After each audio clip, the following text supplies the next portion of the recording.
Okay, well, welcome back to the Boardroom Company Live. This is the podcast for professionals who are looking for advice on how to build their board career. I'm your host, Naomi Kent, and today we're going to hear from someone who spent the last 12 years at LinkedIn, and she'll be sharing advice on how you should be using LinkedIn to increase your chances of getting on a board. So our guest today is Nicole Wallace, RDA. She is a strategic account sales leader.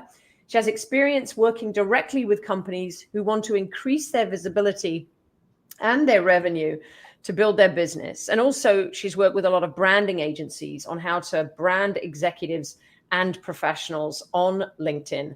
So actually, fun fact, Nicole and I have known each other for around 15 years. We were actually on the same board together, Step Up, in New York City. Not at the same time, though. But hey, welcome, Nicole. Good to see you again. Good to see you, Naomi. So happy to be here. Wonderful. Thanks. Well, when let's just take a step back and talk about our audience a little bit here. I think the audience today that we want to speak to are people who are looking to understand LinkedIn a little bit better. This might be an audience that don't use LinkedIn an awful lot. They have a great profile. They've obviously spent the time to work on their brand, but maybe they just don't have that visibility, and they're wondering what to do next. And I think that there's some new things that are going on LinkedIn and some trends that we'd love to hear about.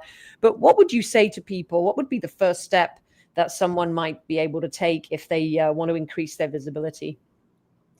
Yeah, I think it's a really great question. And over the 12 years I spent at LinkedIn, I've seen the LinkedIn platform evolve in such a powerful way, especially for the executive audiences. And I would say the first thing anyone wants to do right now is to check your profile. If you haven't looked at it in a while, go take a look at it. Quite often we set up these profiles, and because we're not in the job market, because we're not looking for roles, we don't go very often. But others are going to those profiles all the time. So that's the very first thing. And so just check your profile, check the basics, do the basics very first. Look at your photo, look at what you have listed there, ensure that it's really what you want to say. LinkedIn has added a number of really awesome ways that you can leverage AI in order to help you to just make sure your profile stands out. Again, even if you're not looking for a role, it is a good opportunity to make sure that the brand that your LinkedIn profile has is the brand that you want the world to see. LinkedIn has over 1 billion members, and so there's so many people who might have access to your profile. So that's the first part. The second part is think about the story that you want to tell. And so while you're looking for a board seat, that's very different than the role that you're in right now or the roles that you've been in the past. And so there's a unique narrative that you want someone to clearly see when they see your LinkedIn profile. So think about it from the aspect of, hey, I need to fill seats on my board. What would I be looking for? And make sure that those unique things come out. And I think the last thing is to truly understand your connection density, because as you go on LinkedIn, you're going to find lots of content, lots of information that's going to be really helpful for you in your conversation, but then also really helpful for you in your service on the board. And so thinking about who you're connected to, who's following you, things that will really help you get the right information in order to ensure that LinkedIn is a valuable tool for you in both your board search and your board service. Well, you talked about followers, and I think we'd all love to have more followers. And I know there's a lot of talk about numbers, but what is the right follower count? What is the right contact an amount for people, or is it quality over quantity? What does that look like? It is always quality. You definitely want to ensure that you have the right quality. And so for those that are familiar with the ability to just have folks follow them, there is a toggle that allows you to turn on follow. So when someone goes to your profile, they can follow you, they can get your posts and so forth. And then they can, if they so choose to, connect with you, but it's not the automatic default. So you want to make sure you go into your settings and you want to change that. But I would never say strive for a certain follower count. Although if you are working with an agency or you are working with someone to promote your brand and they give you coaching and advising on that, I would steer towards that, because every industry is different. And so when I kind of think of the industries that folks are looking for board service in, sometimes those industries may be up and coming on LinkedIn or may not use LinkedIn as frequently. So maybe the follower count is pretty small. And so you want to think about, well, who is on LinkedIn and who's the most influential type of people that I want to follow me and maybe I want to follow.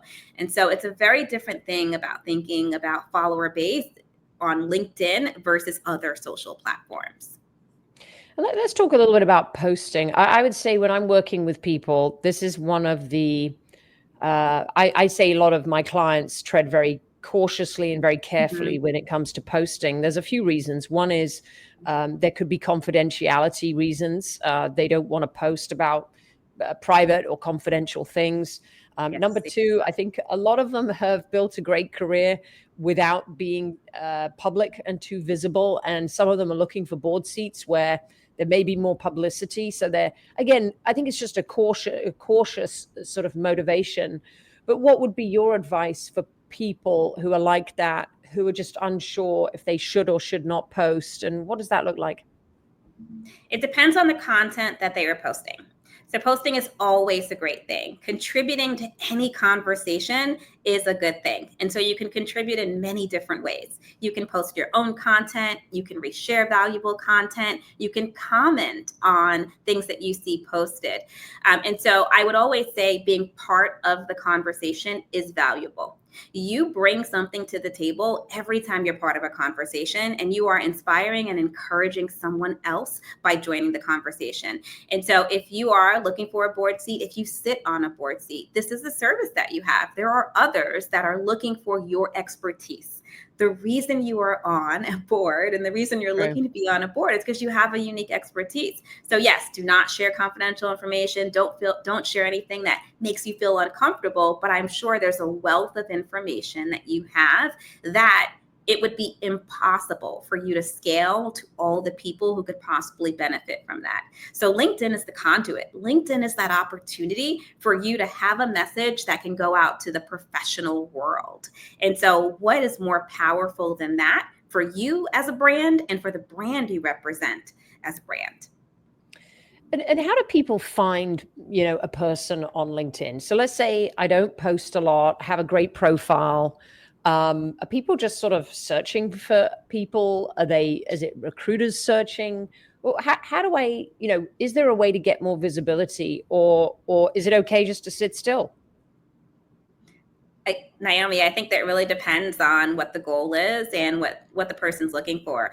I would say, going back to being in the conversation, the best way to be seen, to be found, is to be in the conversation. Again, it could be a comment, it could be a like, share, so forth. But I would say those folks are easily discoverable because when you interact with content that is shared amongst your connections, there's an amplification that happens because you are part of the conversation, you're contributing. And good content on LinkedIn gets rewarded. So if you are creating utility, if you are helping on our platform, we want to make sure that, there's an opportunity for more people to see that.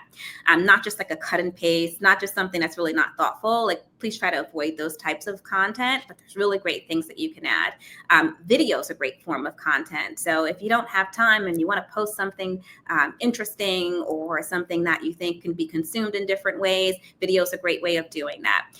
But I would say that, like, searching and finding someone on LinkedIn, it is pretty difficult. Like, it seems easy. It seems like I have my profile, people are going to find me. Sure. One person will find you, two people will find you. That's not enough, especially if you're thinking about the scale in which you could be found and seen and interacted with and the fulfillment you could get from that. So I would say being part of the conversation, interacting, the search bar, like, make sure that, like, when people are looking for your profile, make sure it has all the names that they are thinking of you. So if your name is Bill and you go as Bill, make sure it's Bill, not William. Like, there's a bunch of small things that tend to be kind of an issue.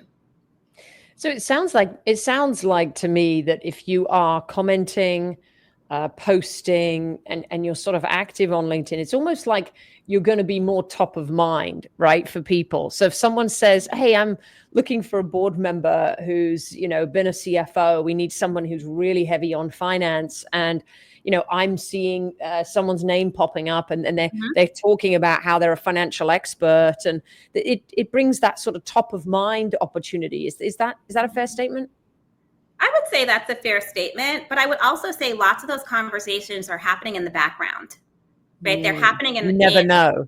Yeah. Well, they're happening in the inbox as well, right? So your information that you post on LinkedIn could be forwarded and shared privately to someone in which a conversation is happening, right? And so just because you see the feed, just because you see the content that's shared there and you see the comments that's shared there, that's not the full story. So there are lots of opportunities where folks see things that inspire them, that encourage them, that they will forward onto their connections, and their connections will forward onto their connections. And if you're not connected with them, you probably don't know that it's being part of other conversations. So I would say, like, if you can try to think about the type of content, if you do want to get seen, think about the type of content that creates benefit, not just to you, but to those that you would have a conversation with. Again, sharing your expertise, sharing what you know to be true, factual information that will help another business professional. And I know at the beginning you talked about, what's your story? And I think it's probably a very good exercise for people who are listening to think about doing almost like a brand exercise, right? So how do I want to be known? What are the 3 main topics that I want to talk about, right? And like you said, don't steer away from them. Don't go to the confidential information, right? Talk about the things that you feel comfortable with, but that speak to your audience. So is there do you have any advice for people who might have to do a sort of more of a branding exercise on themselves and their own brand? Absolutely. I love the idea of taking those 1 to 3 things that you are known to be an expert on and sharing those things. I would highly recommend coming up with a content calendar or some sort of way that you phase out this information. So if you're listening to this podcast and you're just like, great, I'm going to go do this right now, please do not upload everything to your LinkedIn profile at this moment. Think strategically about when it's relevant, how it's providing useful information. And I would also say, don't neglect your history or your comprehension of that topic at large, because there's a lot of things that are happening around a particular topic today. Let's say, let's use AI as an example. There are tons of folks who are really invested in what's happening in AI, but there are a ton of folks who have actually seen it for the last 15 years and seen it become what it is today. There's value there.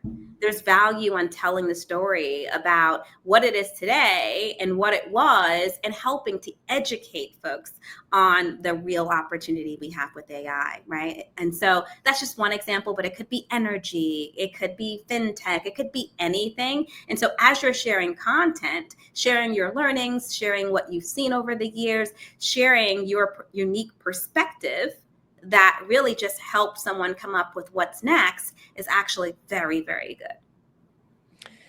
I've noticed this a little bit with my own content. I feel like when I am promoting things or trying to, maybe I'm moving into the sort of more salesy part of a post, and I'm talking about something I want to promote, I don't tend to see as much engagement on those posts versus the ones where I just say, hey, I heard this the other day and I just want to share it with everyone because this is how you should be thinking about this problem, or here's the solution that I would recommend in this particular case.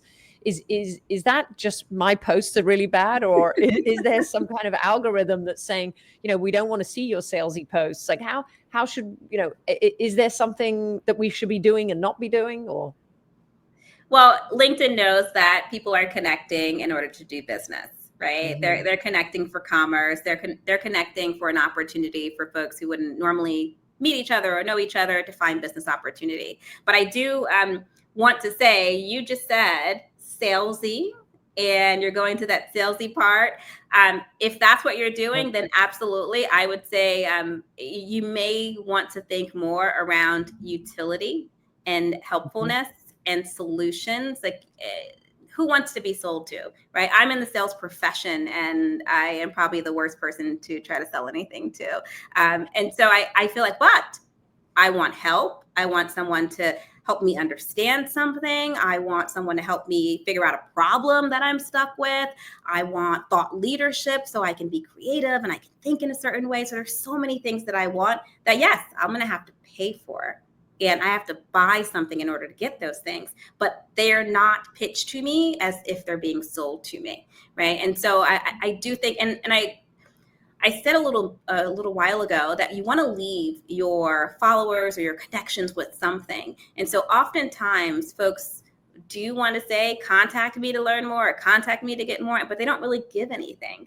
And so it's also really important to share, right? Share the wealth and share what you know, share what's important, and share why this is enough to get someone started. And now you need the level of expertise in which they should reach out to you, right? And then that feels a little bit more softer. So I doubt your posts are bad. I'm happy to take a look at them for you. But I do think that we need to stay away from that culture of being truly transactional and truly salesy, if you will, because sales is a beautiful thing. Creating commerce is a beautiful thing. It's all about how we go about it, though. What about when to post and how often? I hear all kinds of things from different people. You should post on a Tuesday at 10 o'clock or never post on a Saturday. And I've seen posts perform really well at the weekend. So what would be, what do you know what the sort of latest is on when to post and how often to post? Gosh, I've gotten this question so many times. And I have to say over the years, I've answered it different based on what I knew at the time.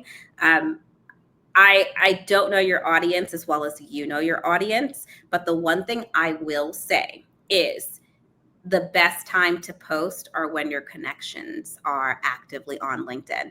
And so when you're posting on LinkedIn, you can schedule a post and you can actually select the time in which your connections are most active.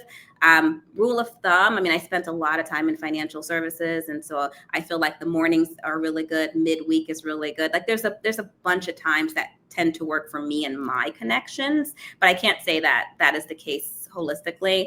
Algorithm wise, there used to be something I knew about that, but I actually don't know if that's still the case right now. So I don't want to give false information, but definitely leverage LinkedIn because LinkedIn knows more about your connections than you do and their consumption habits and when they're on and when they're engaging. And so scheduling posts is a really good way of making sure that your connections see your post at the right time. And weekends are great.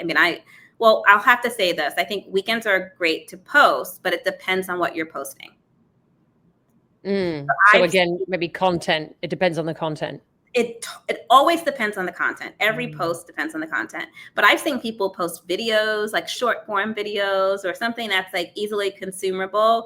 And I've seen it do really well over the weekend, or something that's time sensitive, right? So big news just launched, or something exciting is happening and you just can't wait to tell folks, or you've been thinking about something, or you want to give thanks or gratitude or reward someone for something and it just can't wait till Monday. Like all of those things, think about how you receive that content.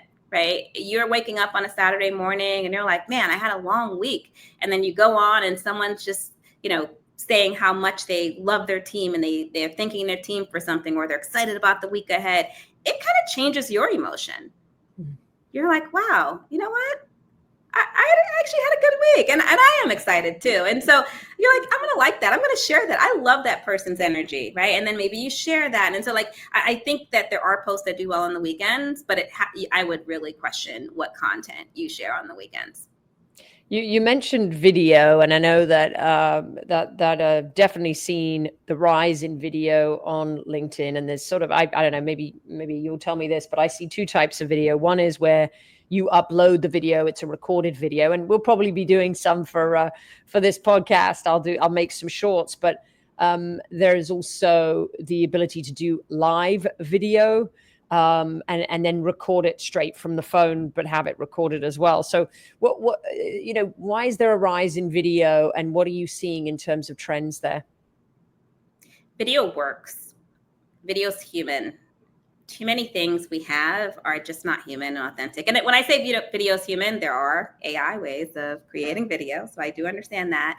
But, I think that video gives us an opportunity to leverage all of our senses, right? So we hear, we feel, like we can't smell, but we can almost assume based on the other senses kind of coming in. And video is done really well on LinkedIn because LinkedIn is one of those platforms that if your connections are the true connections that you need, right, you should have like a very quality centric connections and followers and so forth, people you're following, then you're going into LinkedIn and every second you're spending on LinkedIn is valuable to you. So you go in, maybe you spend an hour, maybe you spend 10 minutes, maybe you spend 2 minutes on LinkedIn, but the time in which you invest on LinkedIn, if you have a good quality connections and you're following the people that you care about the most, you're going to walk away with something that fuels your day.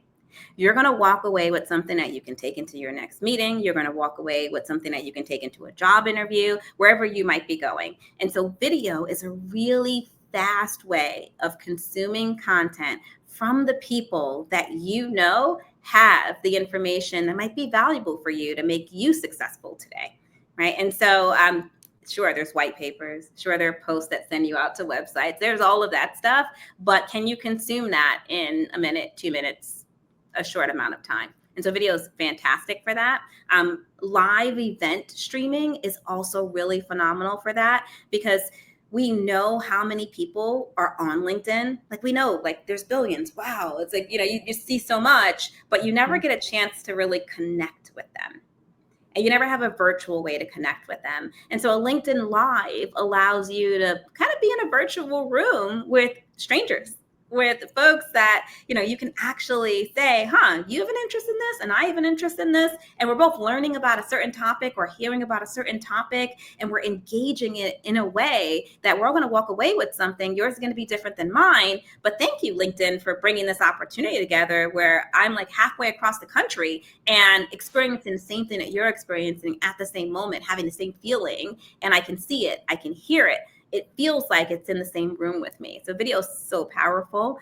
I would definitely recommend that if you're confident in video, go live. Just do it. If you're not, then start off with recorded video or start off with something that is produced for you. Make it short and then, figure out what your audience likes and then you can expand from there. I also think partnering with people, just like what we're doing today, right? Like partnering with people, then you're not sort of just sitting there, talking to yourself kind of thing. You can kind of have more of a conversation. I really like LinkedIn Live. I think it's phenomenal. And I use a platform where I can actually stream to all sorts of other platforms as well. So it's kind of live on LinkedIn. And I don't think people sort of some people do sign up for LinkedIn Live. A lot of people just open LinkedIn and they're like, oh, wow, this is going on, right? Or this is about to start. And I think you get a lot of people who are just sort of opportunists and who want to learn. And so I really enjoy it. And you did mention when we were talking prior to this interview that, sometimes as well, you can use AI to write articles. You can use AI to write posts even, but an authentic conversation, an authentic person is so much better. And again, if you have great insights to share and you have something that you can contribute, I think it's a phenomenal way. Anything that's in the future that we should be looking out for? Is there anything that is being thought about or is sort of rising in terms of popularity that you think you would like to share with us, LinkedIn or anywhere else? I love the fact that you mentioned AI for writing. I would say it's underestimated of how much you can use AI for researching and validating. And I think that's where folks could really spend a lot of time. Anyone can just have AI just like draft up a post or an article. While you shouldn't just use exactly what you get from AI, but I think the power is in researching with it and figuring out what are those things, what are those myths that I might want to bust, or what are some ways in which I'm not thinking about this, just validating your assumptions and finding out more information and doing it in a capacity where you can get all of the information super quickly and be able to leverage that in how you interact on LinkedIn. As far as things that are coming, I think LinkedIn is actually in a really amazing state right now where they're no longer trying to catch up with other platforms. They are leading in so many different ways. And so across all of the businesses, I would say, LinkedIn is poised to make sure that every single person who interacts with LinkedIn, again, gets something out of it, whether you're a paid member or you buy one of the products. Like, it's really turned back into the consumer really saying, here are the things I need. Can LinkedIn give me those things? And so you'll start to see more ways of generating things a lot faster because AI will help with the tools and utilities. You'll start to see ways that you can make sure that your profile stands out. So go to your profile now, use any of the AI tools that are there. A lot of things are like testing and learning and figuring out what works. I would say a really good thing to do is to follow all of the LinkedIn handles. So LinkedIn has a number of handles, whether it be for our news or whether it be for, the platform itself. If you're in marketing, there's LinkedIn for marketers. If you're in sales, LinkedIn for sales. And there are a lot of really cool things that are going to be announced there. And I would highly recommend that you take a look and you follow those. Like, let that be one of the things that you're following. And, it will give you good inspiration on what's coming next. Yeah, I mean, for people who know me, I'm a huge champion of LinkedIn. And when people come to me and say, oh, I think I'm not getting on a board because my bio, right, is not good, or my board bio isn't working for me.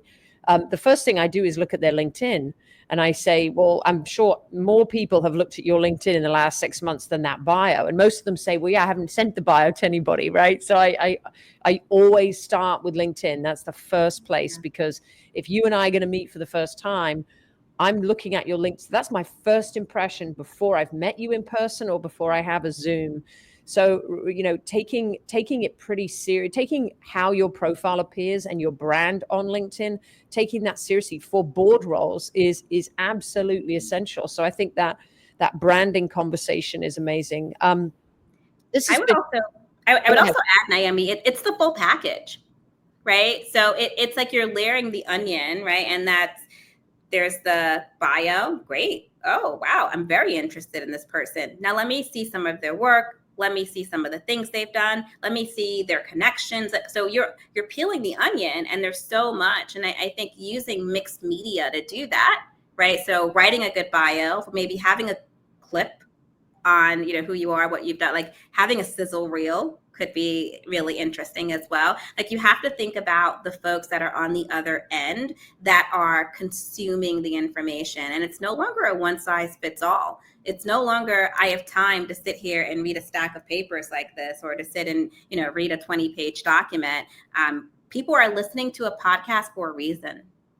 Right? We could have written all of this down, but people want to listen. They want to consume in that way. And so I think, like, on the LinkedIn profile, do not be afraid to add in mixed media as well. Like, add in things that will help people truly understand your full package, not just, the little bio that you've created. It's definitely a new world for a lot of people, right? I think the biggest hurdle for a lot of people who haven't used these types of platforms before, right? And of course, as you said, all of this is new. Some of the advice that you gave 2 years ago is now no longer valid, right? Everything is moving so fast. But I think just taking control of your personal brand, right, and making sure that you're putting your best foot forward at all times. Well, this has been really interesting, and I like I said, LinkedIn is one of my favorite topics to talk about. So I really enjoy talking about it, as is personal branding. So this has been really helpful for me, and I hope everybody who's listening. Are there any final words or anything you'd like to share with the audience before we sign off? Well, I hope this inspires folks to go into LinkedIn, spend time on LinkedIn, create a content calendar so they can share content. Think about who you're connected with and who you're not connected with and should be connected with.